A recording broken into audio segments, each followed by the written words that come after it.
I want to tell you about something I really believe in, which is nutrition. On my show, I get to talk to specialists throughout the entire health universe: chiropractors, herbalists, naturopaths, mental and emotional health coaches, and licensed healthcare providers.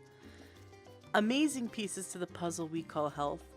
All of these, of course, are supposing that you're actually eating. We, we eat to get all the raw building blocks our body requires. And that's where the problem starts. There's no more food in our food, right? I think everyone knows about the deficiencies in our soil that our food is grown in. Those deficiencies are passed down to us unless we can supplement. Which brings me to takeyoursupplements.com. These people work with my go-to doctor, my go-to naturopath, for all my supplements. I've used them for 7 years. My family and I love them. They work. And if you'd love to address your nutrient deficiencies and figure out what supplements are right for you, then you definitely want to go to takeyoursupplements.com.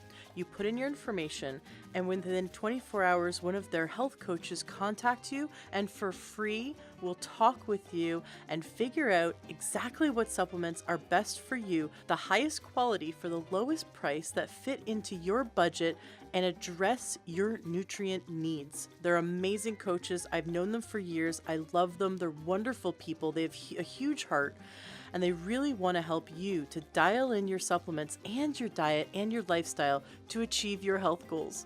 So go to takeyoursupplements.com and put in your information now. That's takeyoursupplements.com. You will be very happy you did. Welcome to the Learn True Health podcast. I'm your host, Ashley James. This is episode 231. Very excited for today's interview. We have back on the show Glenn Livingston, who is an amazing psychologist. He's a PhD and one of the guests that's made me laugh the most on the show. So I love what you do, and I'm so happy you're back here on the show to talk about what we're going to talk about today. But first, I have to say that it's just a pleasure to have you back. Well, thank you.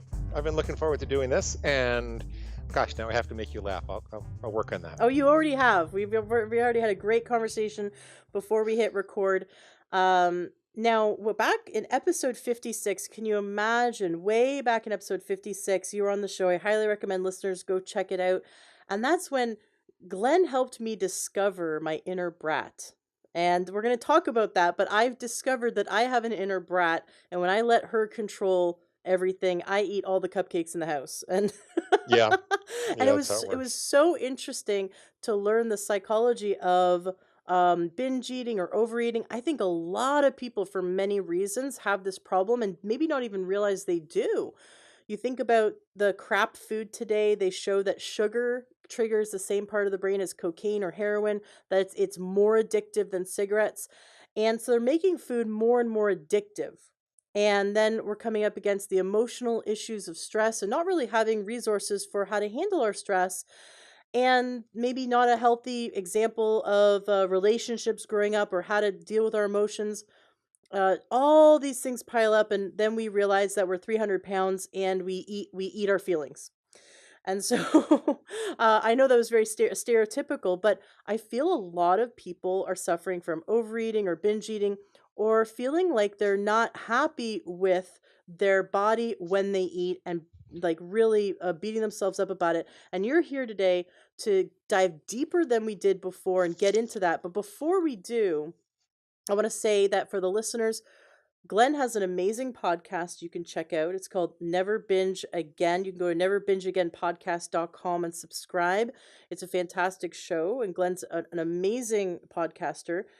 And before we really dive into all your tips and tricks you're going to share with us today and the psychology, so that we can start to feel good about ourselves and how we're eating and shift our habits to be healthier, I'd love for you to share a bit about, let's dive into um, what led you to want to become an expert in helping people to end this binge eating, end this vicious cycle. And so for those who've never heard episode 56, they can understand a bit about your backstory. Yeah, sure. So I guess I'm not just a psychologist and like kind of long time consultant to industry, but I'm a former binge eater myself. I would have been diagnosed with exercise bulimia if I had seen the right doctors at that time.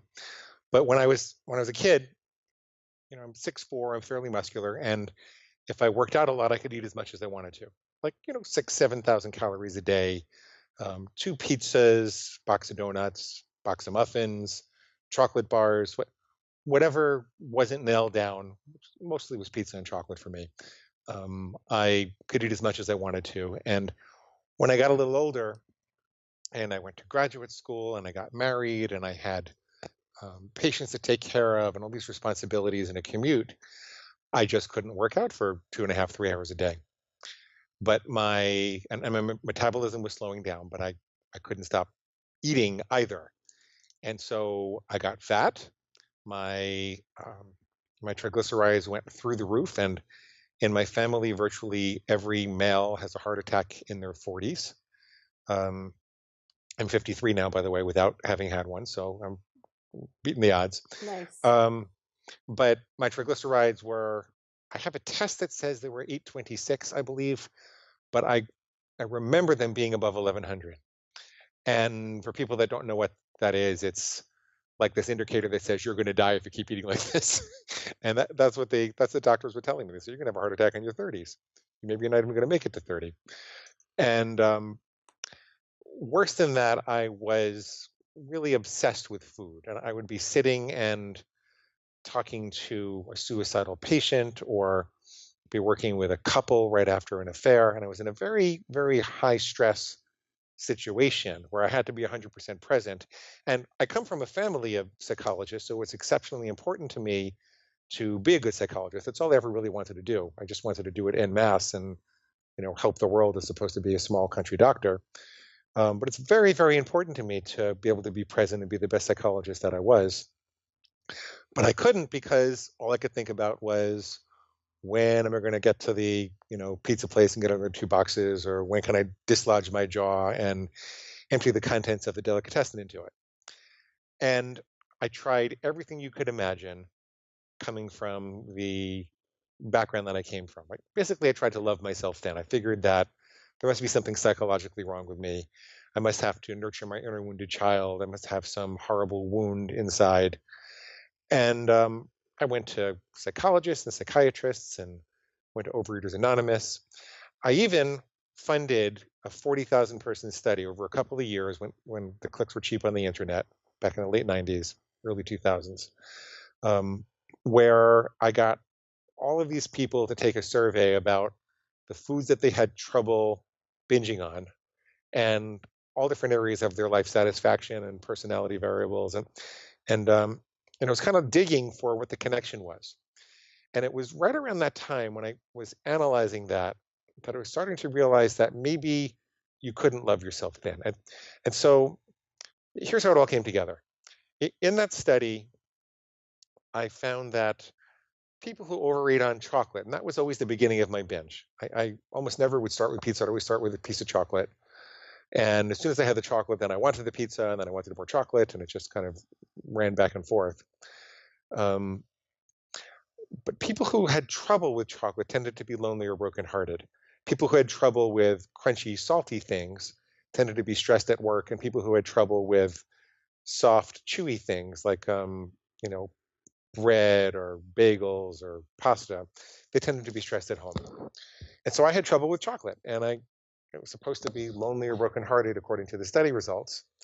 And I thought that was interesting because I wasn't in the world's best marriage, and I'm divorced now, and I was pretty unhappy back then about that. And since my mother is also a psychotherapist, I come from a family of 17 therapists, by the way. I See, now I want. made you laugh. Can you please invite me to Thanksgiving dinner? Yes, yes. You won't be happy that you came, though. Actually, you won't be happy about that, but I can invite you. Um, my mom and my dad and my stepmom and my stepdad and my brother-in-law and my cousins and my uncles and my aunts and my grandparents. There's so many of us in the family, and and I forgot why I said that. So my mom was also a therapist, And I went back and I asked her, I said, Mom, I just figured out from this big study that people who binge on chocolate tend to have some type of loneliness or heartbreak in their life. And I'm wondering, does that suggest any kind of patterns from my youth? Where could this have started? Maybe if I can figure out where it started, I can undo it. And she got this really kind of embarrassed look on her face.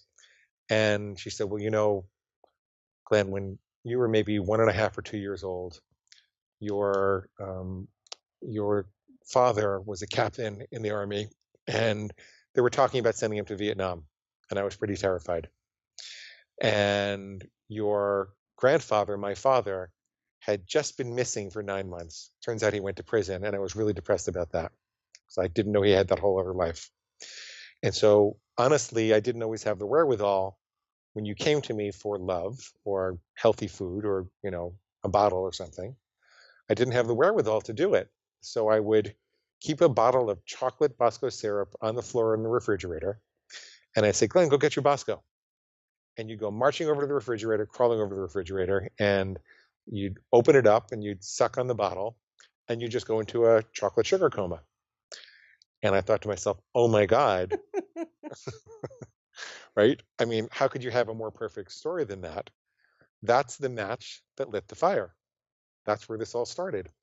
And I thought that, just like in the movies, I had this emotional conversation with my mom that I would be cured. I would no longer have the desire to binge eat.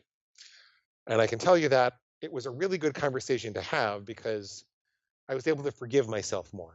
I stopped being so self critical about why I was having this trouble. It was a great conversation to have because I forgave my mom. I got to ask her all kinds of questions about what it was like for her to have her dad in prison that I wouldn't have known about, and what it was like to be frightened about Vietnam for her husband, and what was she going to do if he went to Vietnam, all of that, what it was like in the army. So my mom and I were drawn a lot closer. I feel like I became a more soulful person, um, and that's kind of how I feel about all of the psychological delving that I did to figure out my eating problem. But it didn't work to stop the eating problem, and the reason is that there was this crazy voice in my head, and it went something like this: Hey, Glenn, you know what? You're right. Your mama didn't love you enough. And she left this great big empty hole inside of you. And until you figure out how to find the love of your life, you're going to have to just go right on binging. Yippee, let's go get some more chocolate. A- And so it's almost like the story became a justification to binge even more. Hmm. And I found very similar things with the people that I was working with, like the people that were binging on potato chips and pretzels. They were really stressed at work and they had a voice inside their head that said, you know what? We've got a really stressful life. The man has his boot on our neck. And until we can get free, we're just going to have to compensate by eating all these potato chips and pretzels. Yippee, let's do it. And at the same time, I was, let me just underscore a point. So I think the main point there is it doesn't really help to know. It doesn't help you stop the fire or put out the fire to know what the match was that struck the fire. You don't really want to be a detective. You want to be more of a fireman. You need a practical method to put out the fire because once you're eating these things, they take on a life of their own. I mean, Mm-hmm. and the other part of my career was consulting for industry. And I'm ashamed to say that I did a lot of consulting for like Fortune 100 food companies. And, I know the billions of dollars that go into engineering hyper palatable concentrations of starch and salt and sugar and oil and excitotoxins, and the billions more that go into the advertising to make us believe that we can't live without it. And if you think that advertising doesn't affect you, I want you to think again because it turns out advertising affects you more if you think it doesn't affect you because your sales resistance is down. It's pretty No, scary, right? yeah, no kidding. Oh my gosh. No, I see how prevalent it is. I've spoken about this before on another interview where it came to me. It's like we grow up watching these cartoons. I'm a product of the 80s, so we grew up watching these cartoons, or the 90s, where before people were just streaming stuff. We all had cartoons, Saturday morning cartoons, and then in between the cartoons were all these commercials for Kellogg's. I use Kellogg's cereal as an example, but let's say it's Kellogg's cereal and McDonald's, right? We've all grown up seeing um, the commercials for our favorite fast food and our favorite cereals, and it became in part of something that seems safe because we've been seeing it since we were 1 or 2 years old, and we see it in the movies in the background. They reach for the product and the kids are eating the cereal, and because something seems safe because we grew up with it, right? The branding seems so safe because as a child we saw it, and so therefore it's like, well, that's safe to eat. Yeah, And then when we go through the grocery store, we see that logo every time we go to the grocery store. And then again, it's sort of like a vaccine where you get a booster, right? So you got the vaccine inserted into your unconscious when you're a kid watching all these commercials, and then you get a booster. The commercial comes up where you walk down the aisle and you see the box, and everything comes rushing back, like the gestalt of all the unconscious memories of seeing the commercials where the people are so happy because they have that product. And so it's absolutely manipulative, the food and also the drug industry, how they use commercials to entice us to make us feel like this is going to fill that gap in our life. 100%. And that's why people run around looking for love at the bottom of a bag or a box or container. It's engineered. It's really Mhm. engineered. And there are 5 to 7,000 food messages beamed at us over the airwaves, over the internet every year. And how many of them are about eating more like whole, fresh, ripe, raw fruits and vegetables? Um, like there's no money in that, right? Right. There's no money in that. So if you get one thing sponsored by the association once a year, you're lucky. Yeah, when was the last Um, time you saw a commercial for apples and kale? right, right, right. It's like kale. It's what's for dinner. Yeah, You don't hear that. right. You don't hear Where's your that. where's your salad? Yeah, it's six Yeah, o'clock. Are your children eating salad? I mean, I don't know. Um, Yeah, it's kind of scary. The industry has invented a Frankenstein foods that are designed like you think MSG. Not, and I know my audience knows about MSG, but maybe a new listener may have not heard that MSG is a really big bad voodoo daddy.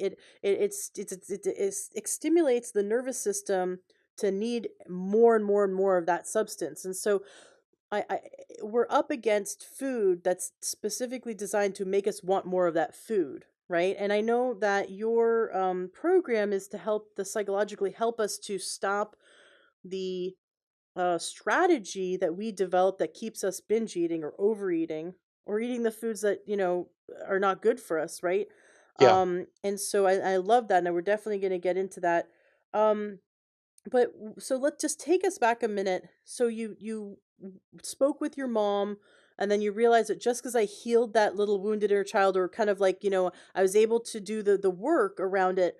What I still had left was this little monster inside me that wanted to continue binge eating. So the strategy is born. So it's like you may have had emotional stress or some kind of stressor in the past that needs to be healed or needs to be worked on, but working on it or not doesn't solve the problem, because the problem was born out of that. And now it's like the child, this little child of the problem is separate from the problem. So you can heal the problem, but the child is still there. This little strategy you have, this little monster inside you that goes, I need to dislocate my jaw and scarf down two yes, pizzas. yes, exactly, exactly. And there are if you have a fire that's out of control, there are two strategies you can use. You can try to put out the fire, or you can build a better fireplace, right? And so a lot of people think about working on all the emotional issues so that they won't have that emotional discomfort, so they won't want to binge. I find that it helps a little, but it doesn't really work that well, especially for people who've been very out of control. What works better is intervening at the level of that crazy food demon and learning how to have real clarity about what role you want a particular food to play in your life. Kind of making your decisions about that food ahead of time. So for example, I will only ever eat chocolate on a Wednesday or a Friday again, right? As opposed to I avoid it 90% of the time. Because if you avoid it 90% of the time, then every time you're in front of a chocolate bar, you have to make a decision. And, Mhm. And it turns out that willpower is a fatigable muscle. There are only so many good decisions we can make on any given day. This is proven in study after study. If you tax people mentally with math problems and try to make them decide on the right answer, they have more trouble resisting a marshmallow after the math problem than before the math problem. If you right, so it's not just food decisions. I mean, yes, having to make 300 food decisions a day, which by the way is about what most people have to make because they're faced with so many food opportunities all day long. It's how our culture is designed. Um, but it's not just that. It's what do I do with this email? Do I report it to spam? Do I delegate it? Do I act on it right now? Do I reply to it? Do I forward it to a friend? Every single decision that you're making is taxing your willpower.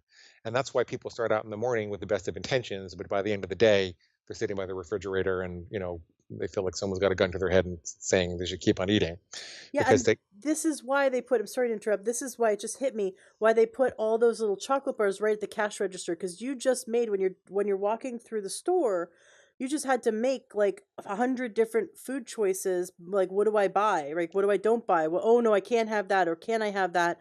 And so you had to exert so much willpower. By the time you get to the cash register, you're hungry and you have no more willpower left. yep, there you go. Yeah. There you go. Yeah. So let me kind of circle around to describe the basis of the solution that I figured out. On a very practical level, I came to understand first by reading Jack Trimpey's work at Rational Recovery, who does this work with drugs and alcohol, um, that the addictive brain really, really resides in the lizard brain.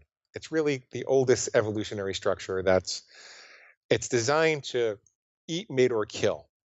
There's there's no not really access in the lizard brain at the time it evolved to love or long-term goals and aspirations or spirituality or creativity or art or music or concern for the other members of the tribe or contributing to society or health and fitness overall, long-term health and fitness.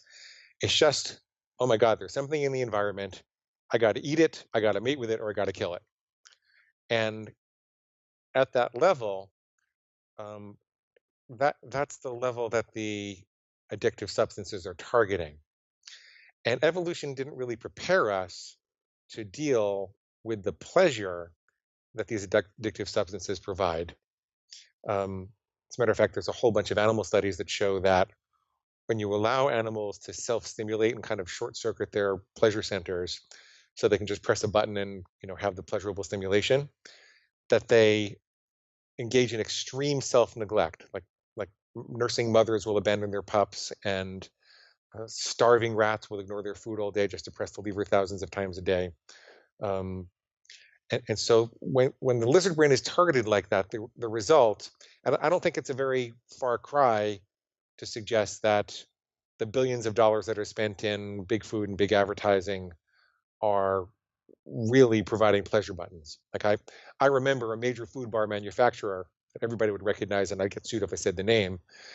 I remember the VP told me that the reason they became so profitable was because they took the vitamins out of the bar and they put the money into making the packaging look healthy instead. Huh. And that's perfectly legal. That's perfectly legal. So they engineered this pleasure button, which causes you to ignore your health needs. And then you're hooked on these bars, which you think are healthy, but which aren't. And you're ignoring your natural nutritional needs. I, I really believe that's what's happening. So knowing that we're not targeting a loving part of the brain, the addiction is really targeting um, a very aggressive, hateful part of the brain. It's eat, mate, or kill, which is not where our human identities live. Our human identities really live in the mammalian brain and the neocortex, where logic and reason and delay of gratification is possible. The the the problem is that if your paradigm, when you're standing at Starbucks and there's a big hairy chocolate bar on the counter, and you hear this voice inside that says, "Hey, chocolate comes from a cocoa bean and that grows on a plant, so chocolate's really a vegetable." If your paradigm is, "Oh, I'm having a chocolate craving, I must need to love myself more," what happens is you're really opening yourself up to your lizard brain, and you're trying to nurture the part of you that's having this craving, but the part of you that's having this craving isn't a nurturing creature. It's not a loving creature. And it's no more part of your human identity than your testicles or your ovaries are. They can generate urges, but it's what you do with those urges that form your character. It's your decisions and your habitual way of being with those urges that form your character. It's not the urges themselves. It's not the biological urge itself. Um, and when I really understood that, I realized that we needed three things. We needed clarity about what healthy food was and what it wasn't. We couldn't walk around using guidelines that the bulk of society is telling us to use, because a guideline requires decision after decision after decision. If I'm just go- if I'm going to eat when I'm hungry and stop when I'm full, which is a perfectly good guideline. There's nothing wrong with that. That's a good North Star to shoot for. But if that's all you're doing, then it's like this inner voice inside of you that can always say, you know what, I'm not really that full, or I guess what, I think I am hungry. Hmm. Um, and there's not really an objective line there in the sand.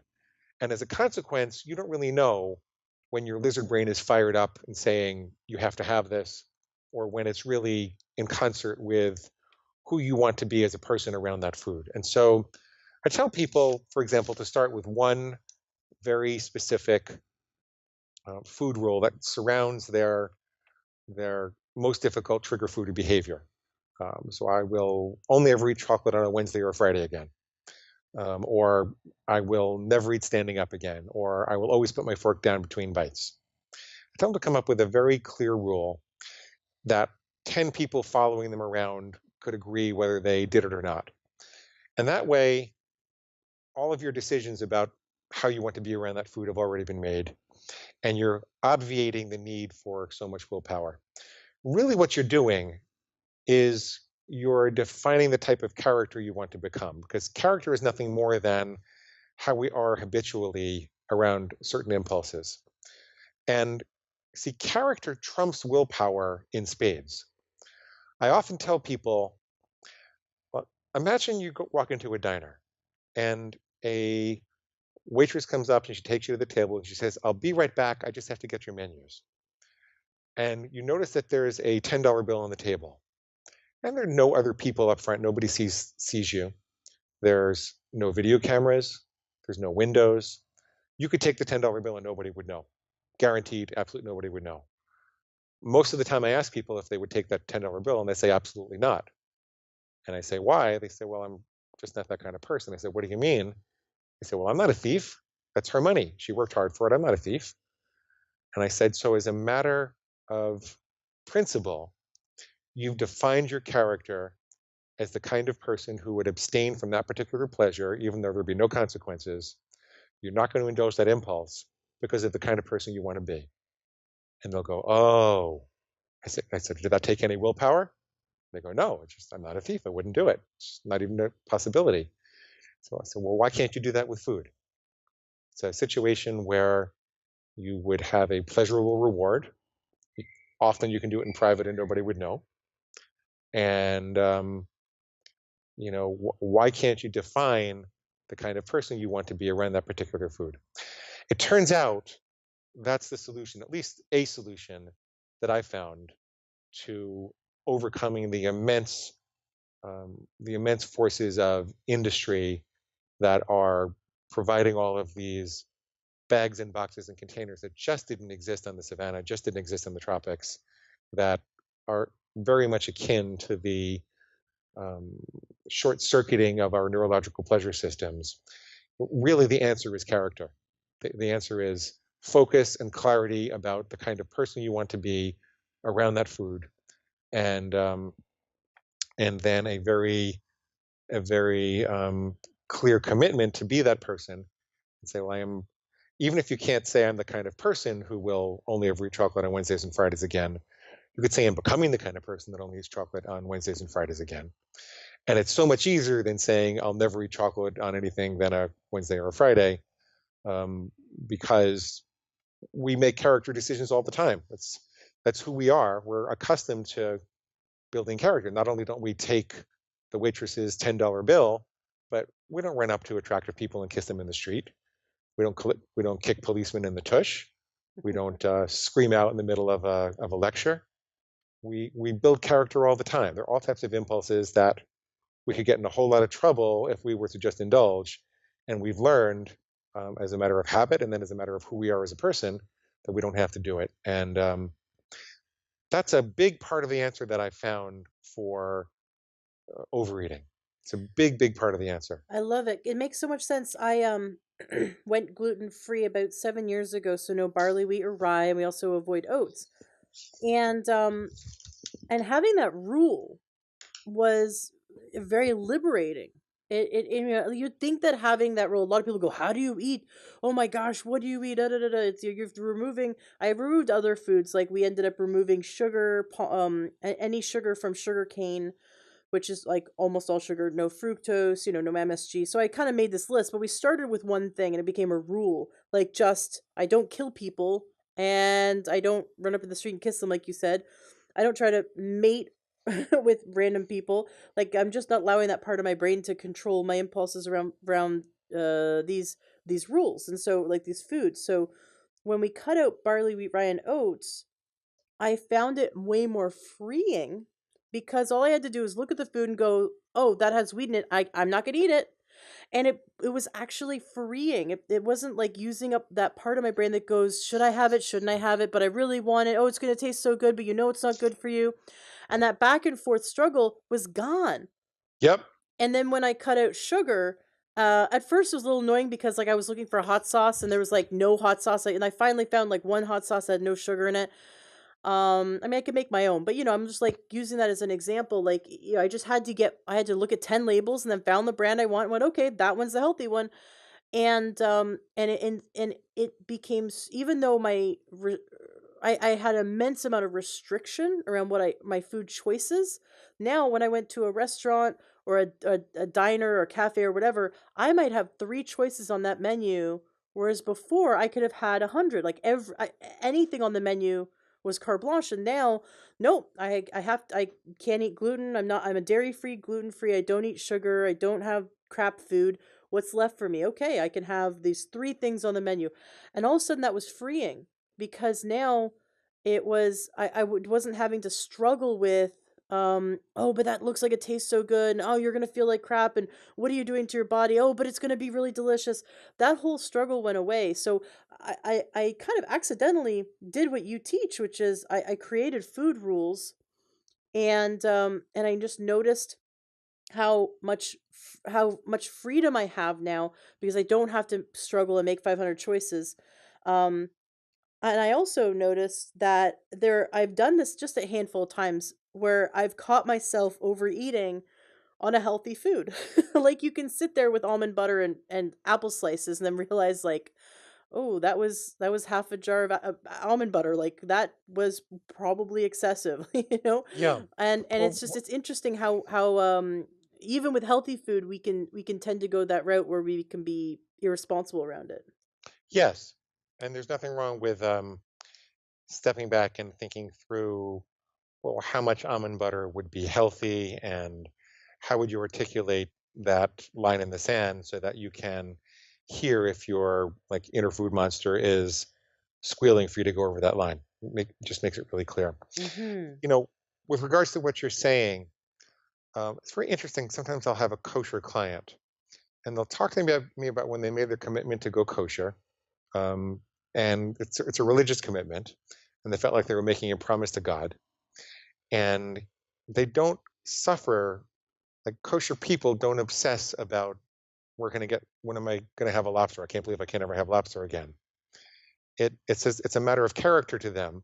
And I don't have a value judgment one way or the other about whether people should have lobster, but to them it's a character commitment.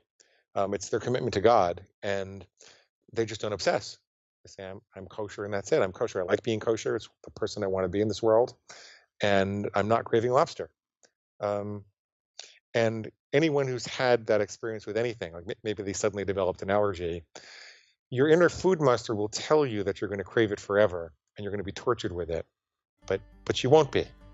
You won't be. Your neurological apparatus readjusts to where it's supposed to be, especially if you start feeding it, whole, fresh, natural foods.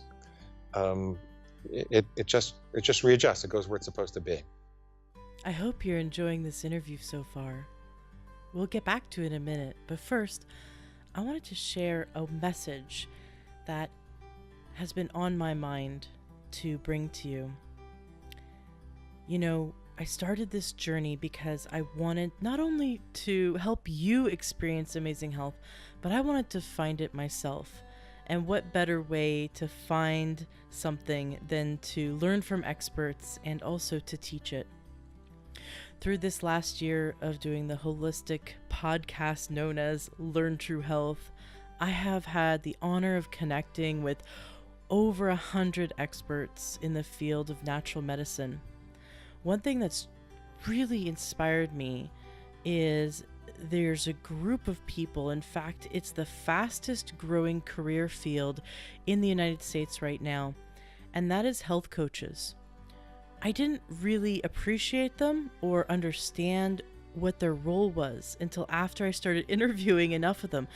And I found that health coaches have an amazing ability to impact someone's life far beyond what medical doctors are doing right now. You see, you might see your medical doctor once you're already sick, right? The old paradigm of healthcare is to go to a doctor when you're sick, wait till your body breaks down or show signs of symptoms, and then you need a doctor's intervention. Not many people, now maybe you do because you're smart and because you're a Learn Your Health listener, you probably do this to some extent.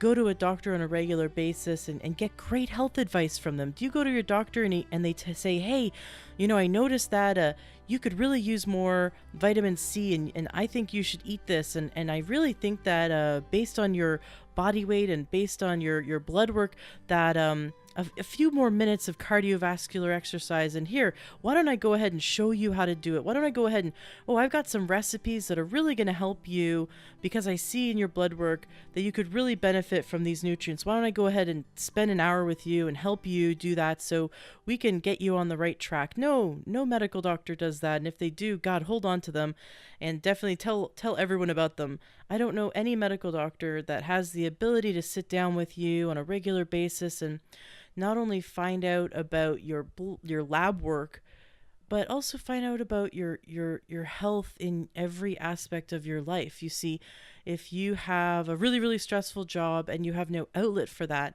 that can bleed into other areas of your life and lead to ill health, right? So what I'm learning about health coaches is that they help their clients to gain balance and holistic health in every area of their life. They come to you wherever you are, whether you're still eating McDonald's and you're 400 pounds and you're sitting on the couch, whether you're driving a truck and you just don't have time for exercise and you really do want to eat healthy, but you're always like 100 miles away from any Whole Foods, or whether you're already gluten-free and already eating organic, and you could just really use some extra advice to take your health to the next level. Wherever you are, a health coach meets you where you are. And then what they do is they slowly add step by step the most powerful but manageable changes slowly that make the biggest difference in your life. And they help you to find out what it is that you need most that's going to make the biggest difference in your life. And so the more I learn about health coaches, the more I realize that we need more health coaches in the United States, in Canada, in Europe, in Asia, in Australia. We need more help, this kind of help where someone can be our health advocate, where they can hold our hand, where they can take the time to slowly teach us the things that we wish our parents and our grandparents had taught us. The things that we wish we had learned in high school, the things that should be taught in home ec, right? And unfortunately aren't. The lessons that we want to learn so that we can pass these lessons on and these healthy habits on to our children and to our future generations. Now is the tipping point. You may have heard the scary statistic that our children's generation now has a smaller life expectancy than we do. Can you imagine if we're meant to live to be, for example, 75 years old, our children might only live to be 68? this is very scary. The fact that diabetes and prediabetes, 1 in 3 people have blood sugar issues. The scary statistic that 1 in 2 men in their lifetime will experience cancer. 1 in 3 women in their lifetime now will experience cancer. These are statistics that need to be stopped, and only you can do that. So, if you're the type of person that knows that you could benefit from it, I highly recommend checking out a health coach. And I'm sending this message to you not only for those who want to make changes in their life, but I know there's a listener out there who is looking for a new career, who's looking to shift their life. Now, the Institute for Integrative Nutrition was started over 25 years ago by Joshua Rosenthal. You can go back and listen to my interview with Joshua Rosenthal, which, I mean, he is my hero. He's absolutely amazing. I recommend listening to his interview. He started this actually for women. Now, he has men in his course, and I love seeing and hearing that men are getting into the health coaching field. But Joshua actually started the Institute for Integrative Nutrition for women because he saw that there was an imbalance in the workforce, that women had less opportunities 25 years ago to be able to live their passion and be mothers and maybe work from home. And as a health coach, you can do that. You can still be a mom. You can still have a career. You can still be a full-time mom. You can still homeschool. Whatever you want to do, you can fit health coaching into your life, however you see fit. It's amazing. What I also love about Institute for Integrative Nutrition is that they also have a business courses. So not only are you learning how to be an exceptional health coach, but you're also learning how to hit the ground running however you want, whether you want to do full-time or part-time, whether you want to take on 1 client a week, a month, whether you want 100 clients. They teach you how to structure your business, how to market yourself in a way that comes from your heart, comes from authenticity, comes from integrity. I have never been more inspired by an institute in my life. So for the listener out there that has been seeking, that has been looking for their life purpose, that when they think about the possibility of helping someone, of helping people, they get teary-eyed. Every time I think about people who are hurting, that I could impact their life, that I could help them, I just start crying. Tears of joy and inspiration. I want to help people. And so if you, like me, are inspired by helping people and you really are passionate, you don't have to know anything. You don't have to know anything about health. You don't have to be an expert. That's fine. You don't have to have a degree. You can start as a student with the Institute for Integrative Nutrition, and they'll teach you everything you need. And you can do it in your spare time. Do the course in your spare time while you're a full-time mom, or while you're working full-time, or whether maybe you're still a student. I love how they really organize, and they spent years. I mean, they've been teaching it for 25 years. They've organized the material. It's all online, so you can be anywhere in the world. There's students all around the world. So if you're the listener that I'm talking to about wanting to shift your career or add to your career, maybe you're already in the health field, you just want to increase your knowledge, or maybe you just have a calling and you want to try it out, please check out the Institute for Integrative Nutrition. Go to their website. It's IIN, Institute for Integrative Nutrition. Check them out. Give them a call and ask for, you can get a download to their course, their curriculum. You can even do one of their classes for free to check it out, to see if it's a match for you. When you go to enroll, mention you heard it from me, Ashley James, Learn True Health podcast, because I have aligned myself with them to make sure that you get a special. I want to hook you up. Any of my listeners who go through their program get a special from the Institute for Integrative Nutrition. And also, I want you to tell me. I want you to email me, ashley@learntruehealth.com. Join our Facebook group. Just search Learn True Health in Facebook. Join our group. I want you to contact me and tell me you're going through the program.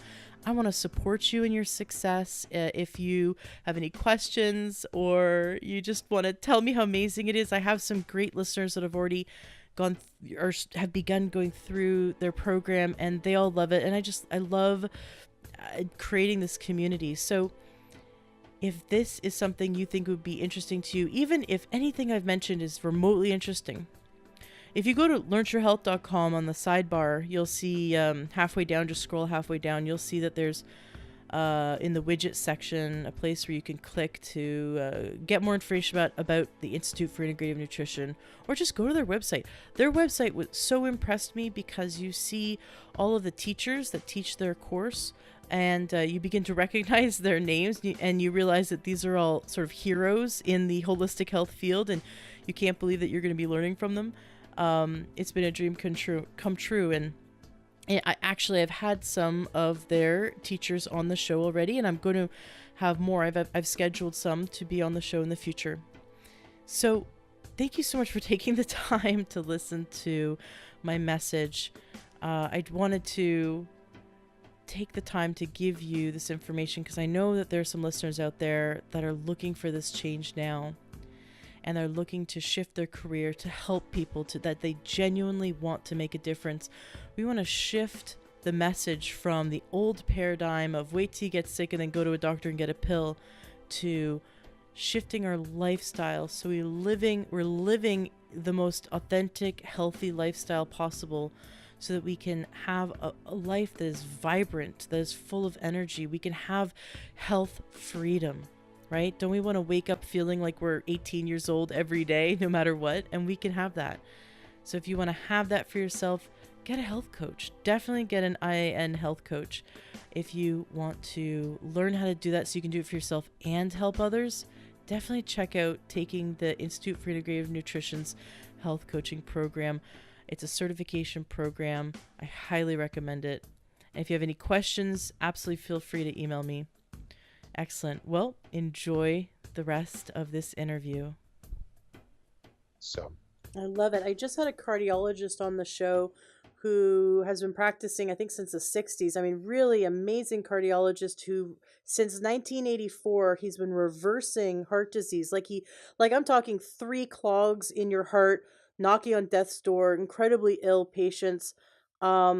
After being on his plant-based diet, so no animal products. It's very restrictive. You think about it. You're supposed to eat vegetables 6 times a day, and you can have fruit, and you can have grains, but no ingredients. Like, it's just one ingredient. Like, there's broccoli, eat it, right? Nothing where there's a bunch of weird ingredients, or nothing like made from, Kellogg's or whatever, Nestle. nothing with a label. Nothing with a label, basically. Yeah. It's like, if you recognize there's a berry, go eat it. There's an apple, go eat it. And you can have nuts and seeds, but no oil, nothing processed, no meat. And he completely reverses since 1984. He goes, this is before statin drugs. He goes, statins are just complete toxic to your body, and he doesn't think that these patients should be on any drugs at all. They should just be on this diet. And since 1984, he reverses all forms of cardiovascular disease with this diet.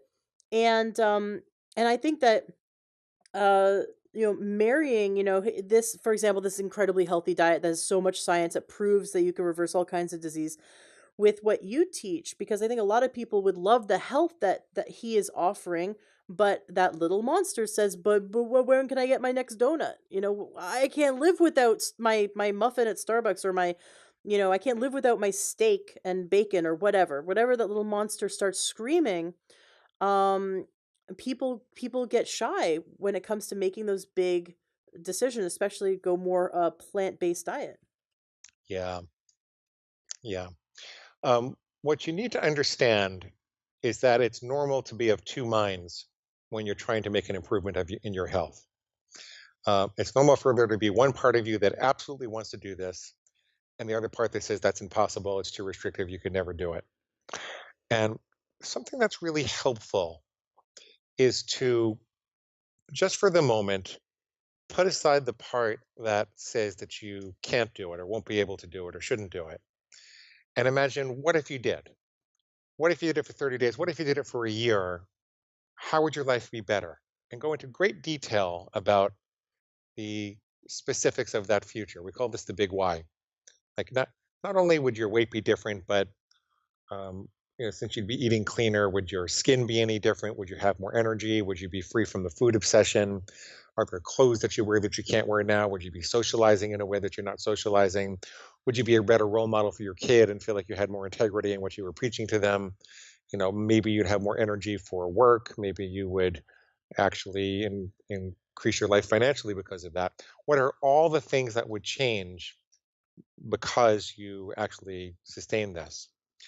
And then when your food monster says, or your inner brat says that you can't do this, you're going to be too deprived. Well, yeah, you're going to be deprived of the like immediate gratification of the donut or the pizza or whatever it is. But what are you depriving yourself if you keep eating it? Like there's that whole other side of deprivation. So it's really never a matter of whether you're deprived or not. Either you're going to deprive yourself of the immediate pleasure, or you're going to deprive yourself of the big future that you're really looking for. And so what you want to do is make sure that you know both sides of that deprivation equation, and then make the decision in a fully informed state. We call that the deprivation trap. And Janine Roth is the first person who really pointed it out. And I just kind of elucidate it for people. Well, yeah, that makes so much sense. Like if you say to yourself, hey, you're going to be deprived no matter what. Do you want to deprive yourself of the last 30 years of your life and being healthy? Or do you want to deprive yourself of the 2 minutes you're going to enjoy that donut? Yeah. And that makes total sense. Yeah. And just going back to that cardiologist, he talked about why our standard American diet or standard whatever country you're in right now, basically industrialized nations have a singular diet that aligns up with McDonald's, and all those foods, so animal products, oil, sugar, all the chemicals and the artificial foods, fried food, all those foods harm the lining of the skin inside your arteries. It creates like a slippery, almost like Teflon, to make everything slip and run smoothly. And eating those foods harms it. And so over time that causes it to calcify and harden and close and get clogged and get severely damaged. And so he says, that links to, and he lists a bunch of illnesses. But eating that way, we're depriving ourselves of so eating the standard American diet, you're depriving yourself of the pleasure, instant pleasure. But what you're doing is every time you eat that way, you're damaging all the walls of your arteries. So I heard also from another guest that eating one meal of fried foods, let's say you go and eat fries, and this is your like once in a blue moon fries, the oxidative damage stays in your blood and does damage to your body for 33 days. Wow. And so that once in a blue moon, like, oh, I'll just have fries I'll have fried food once in a blue moon. You're eating that one meal. It's give you 33 days of damage. I know most people think that one little indulgence doesn't hurt, but then why is it that the incidence of cardiovascular events spikes dramatically right after Christmas? And Thanksgiving? It's just people are saying that one day doesn't really matter, but it really, really does. Wow, I never thought of it that way. Yeah, they call it holiday heart. Right? Yeah. And actually, go on, I'm sorry. Oh, sorry. I was just going to say, it's probably the accumulation of stress and then the eating to try to compensate for the stress would so there could be an emotional component there. But yeah, everyone's just going willy-nilly eating whatever they want over the holidays. So that's where I wanted to go last, to kind of bring it full circle, was to help people understand a few other things about emotional eating. So if you kind of take it back to the story that I told you, is that okay if I do that, Ashley? Absolutely. So if you take it back to the story that I told you, you can see that it can help you personally and psychologically to use food as a soulful jumping off point for, deep exploration of who you are and why you are that way. So there's nothing wrong with doing that. It's actually a good idea. But there are a couple of misunderstandings about the way that emotions relate to and or can trigger overeating that it'd be helpful to correct. The first problem is the idea that the emotions cause overeating. It's not really true. We're capable of sitting with emotions until they pass. We don't have to anesthetize them with food. It's true that our neurological system has less capacity to conduct the emotions when it's busy digesting um, you know, things that don't really belong in the body, or it's too much in the body at once. It's true that a lot of the blood and the neurology goes towards digestion instead of experiencing the emotions. That's absolutely true. But there is always there is always a there are two reasons why the emotions don't actually cause it. The first one is that we're not only anesthetizing ourselves. The things that we binge on, most people are not binging on broccoli. Most people are binging on some concentrated form of salt or sugar or starch or oil or fat or some kind of excitotoxin that just doesn't exist in nature. And what another way of looking at that is like it's a drug. It's an artificial pleasure substance that we weren't prepared for. And what we're really trying to do is get high with food. Like a sugar high lasts about 18 minutes and then you crash for a couple of hours before your body can restore itself, depending upon your age and pancreatic and insulin function and all that. And so it's really helpful if people shift paradigms from saying that I'm comforting myself, I'm just eating comfort food, to saying I'm looking to get high with food, or even better, saying my inner brat is looking to get high with food. It's a much better paradigm to shift like that because most people don't like to think of themselves as a drug addict. Most people don't like to think that they're going to get high. And if you think that you're comforting yourself, it lends itself towards giving yourself more comfort. It's like your inner food demon is saying, "Oh, I'm hurting so much and I need that food. Why would you hold that back from me? And you don't want me to hurt like that." That's I've had a fight with my husband. Being married, we can see each other's little food demons come out, and I am not innocent of this. I am definitely guilty of this, but he has these little brat tantrums once in a while where he goes, "You've taken everything from me," because before I met him, he was a beer drinking, ice cream eating, guy yeah. that just ate whatever he wanted, right? And now he's vegetarian, we're gluten free, we're sugar free, we're dairy free. And he's kind of and then no alcohol, and he kind of what sometimes he just looks at me and he goes, "But you've taken everything. I have nothing. I have no pleasure thing I can go to. I can't go to alcohol. I can't, order a pizza." And then I remind him that he has actively made this choice. But once in a while, it's like his personality switches and he goes from that very responsible adult to that little brat that screams, "You've taken this all from me, and I want something pleasurable now." Yeah. And I do that too. I like flip into this little, like, I need it. I want my weakness, and it's interesting that you brought this up, is the soft mushy food. So bread, and my favorite is like dim sum, like, or rice noodles, just hmm the soft mushy kind of Chinese rice noodles that come with like the dim sum meal. And so you're saying that that's related to the stress at home, and it makes sense because I grew up, both my parents were very high strung, very high stress.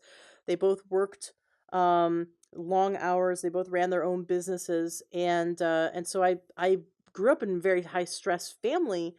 And it's interesting that there are times when I will really have a strong craving to go and just stuff my face with as much, Chinese noodles as I can possibly get my hands on.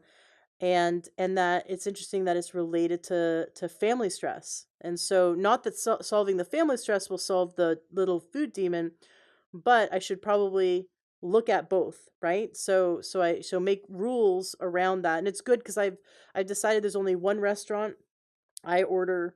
If I do decide once in a while to go out for these type of noodles, it's like a 40-minute drive. And so a lot of times I go, I don't feel like driving 40 minutes. So I set up a little rule for myself. So it's really only once in a blue moon I get to have that food.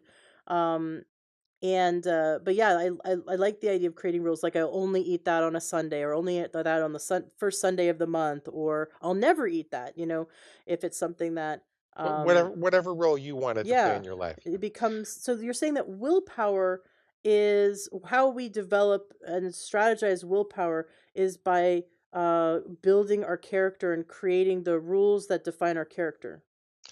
Well, almost. Um, Character makes willpower unnecessary.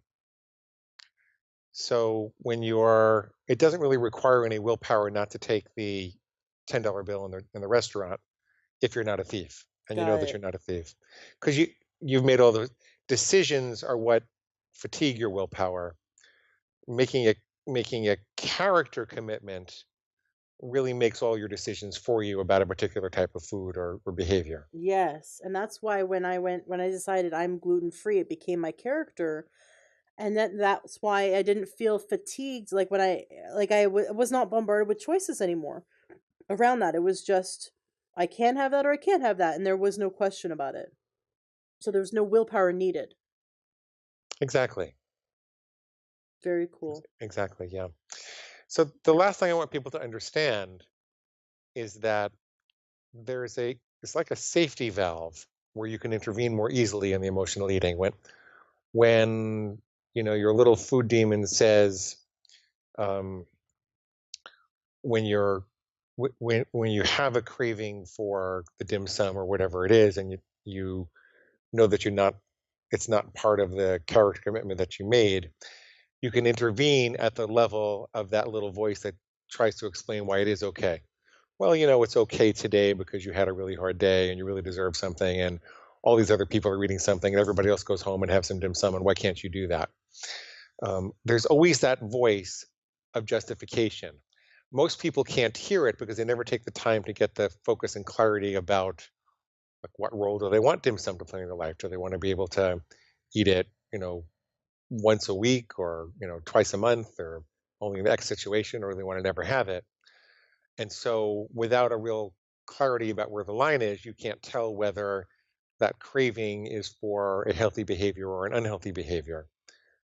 But with that line, you can tell, and then you can jump back up into your higher self, and you can expose the lie in what your food demon or your brat is saying. So, if it says that you know we should be able to do what everybody else does, then the lie would be something like, well, you know, the obesity and cardiovascular incident and cancer and diabetes rates are astronomical as people get older.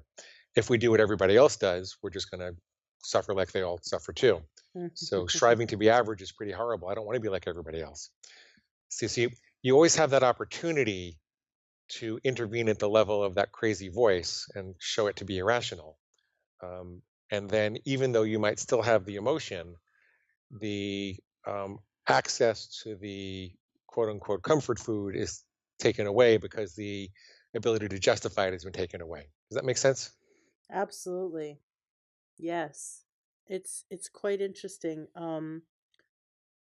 When payday happens, this is like ever since I can remember, it's like, oh, I deserve a treat. And that little voice goes, yay, we have money. No, I mean, it's the same money you're gonna have all month long, but all of a sudden now it's like there's your entire lump sums in your bank account. Let's go celebrate. And so that little voice is like, I deserve this. I deserve that to go out for pizza, or I deserve to go wherever. Or that little voice goes, you've cooked meals at home all week. You're tired of cooking. You deserve to go out and eat out. And that's totally that little brat, that little monster that isn't making healthy food choices, and that wants that instant gratification of fast food, or restaurant food, or junk food, or whatever. um but it's interesting how it that little voice sounds so reasonable until you go, wait a second, that's not what I'm committed to. Where's that voice coming from? Yep, exactly. So, I think we've come full circle. I hope I've given people a different perspective on emotional eating and what they can do to stop overeating and binge eating.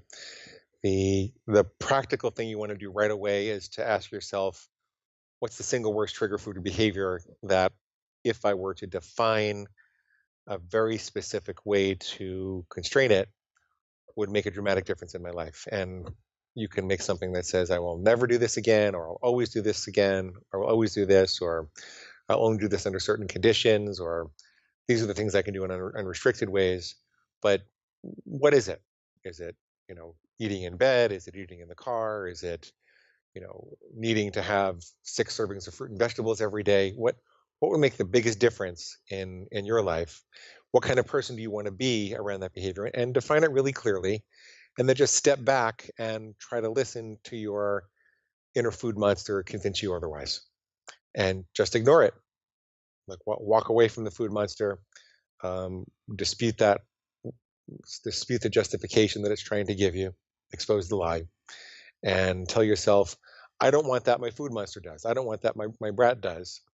And in so doing, you'll be separating your human identity from your lizard brain. And you'll get those extra microseconds that you need at the moment of impulse to wake up and remember who you are and what you're trying to accomplish.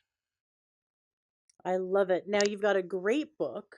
Listeners should know about neverbingeagain.com, and you've got a free book there. Tell us a bit about that.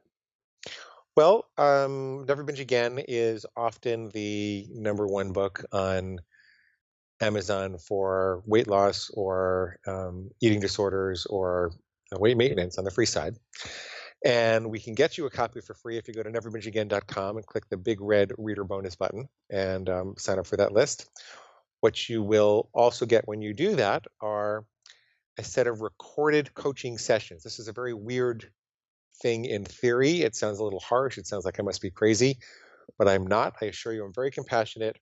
And I wanted you to hear how excited people get when they reclaim their power, when they reclaim their enthusiasm and power. And so I recorded a bunch of sessions, and we'll send those to you a little at a time, without charge.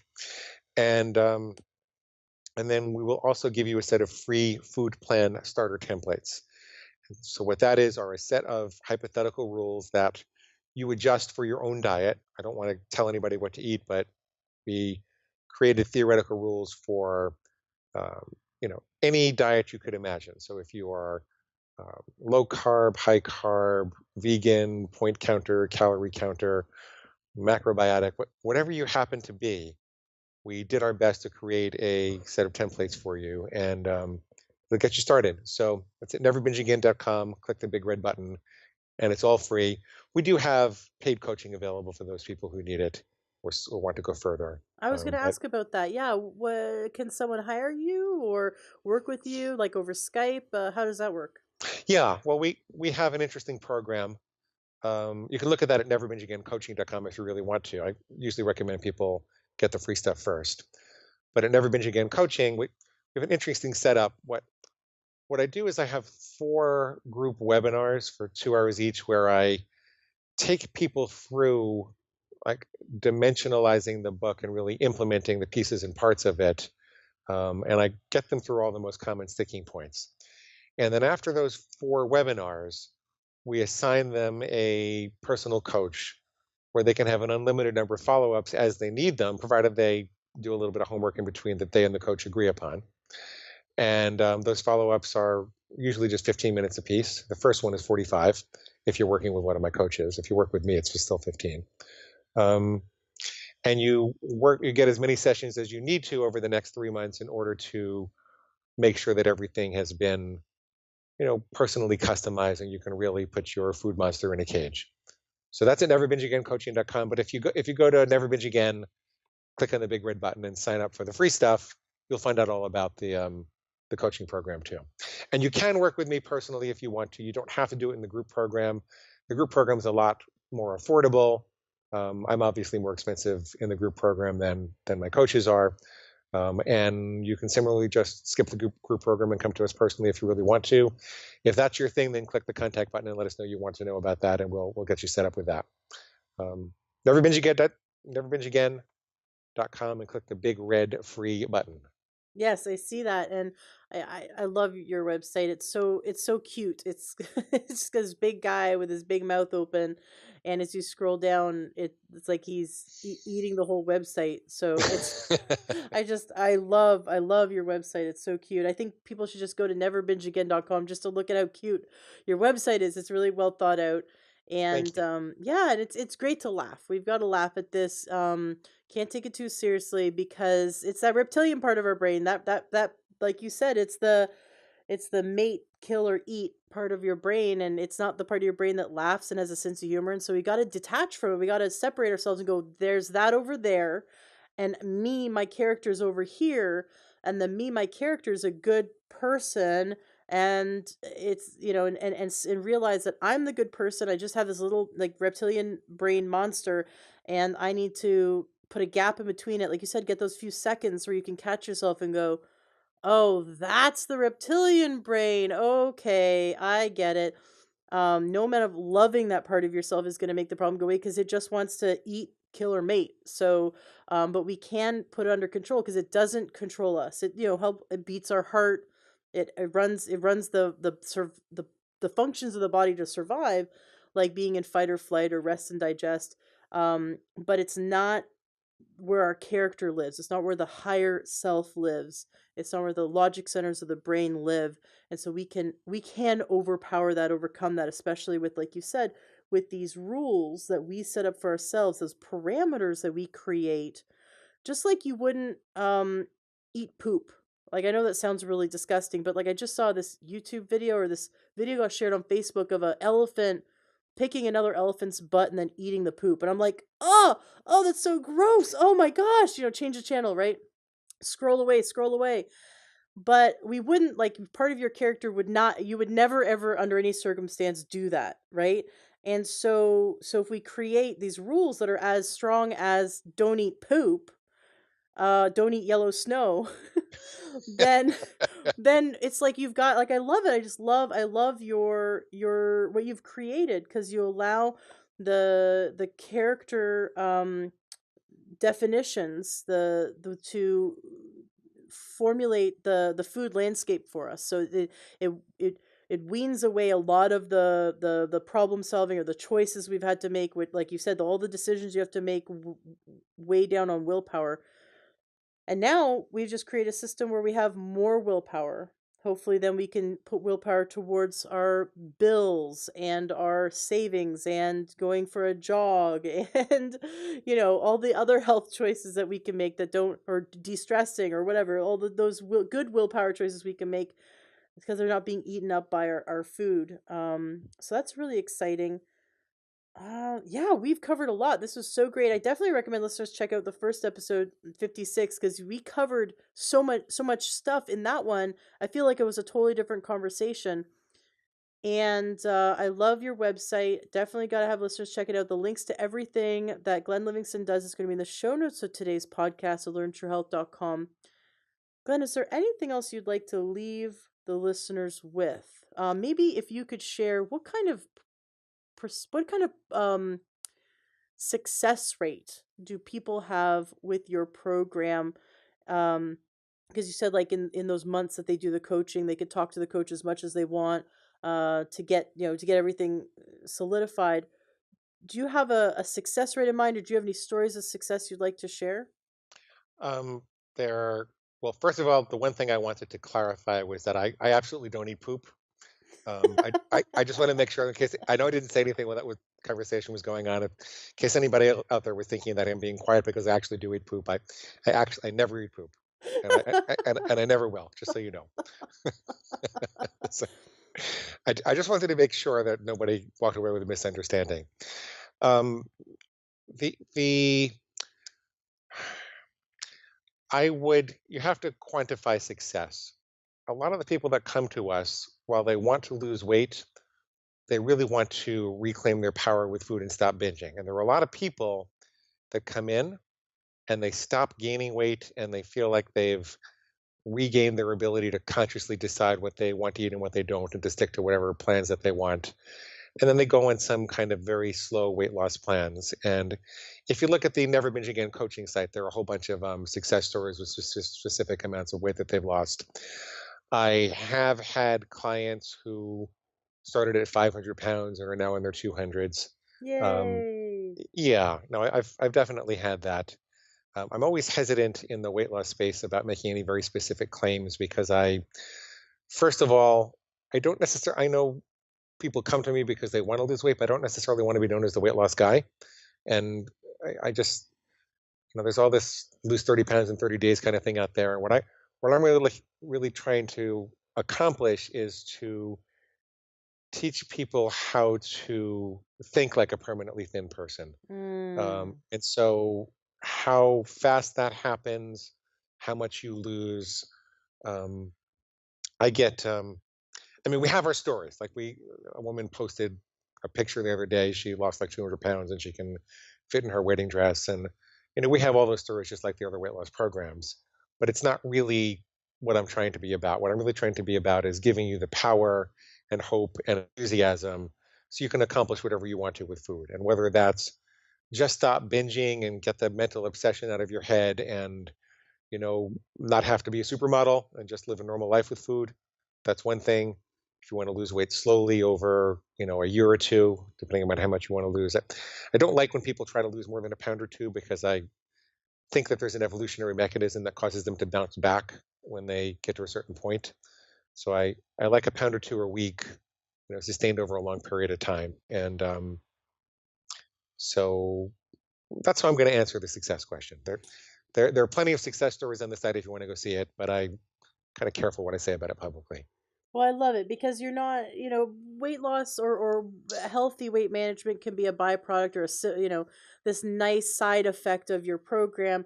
But really, your program is empowering people to take the control back, gain the power back in their life. Yeah.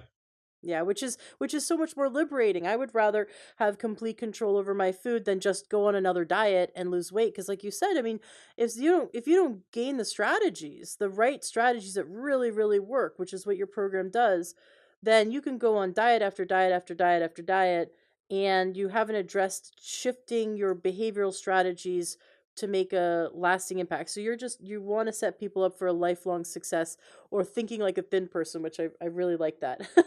Yeah. It's been Yeah. great having you on the show. Thank you so much for coming back and sharing this with us. And you're welcome back anytime. Listeners, please check out Never Binge Again podcast also, and give Glenn a 5-star rating and review on iTunes if you listen through iTunes. We got to support our fellow health podcasters, especially because Glenn's podcast is so awesome. And then, of course, go to neverbingeagain.com and get all the free stuff. Like, everyone loves free stuff. And I'm really excited to listen to your coaching recordings.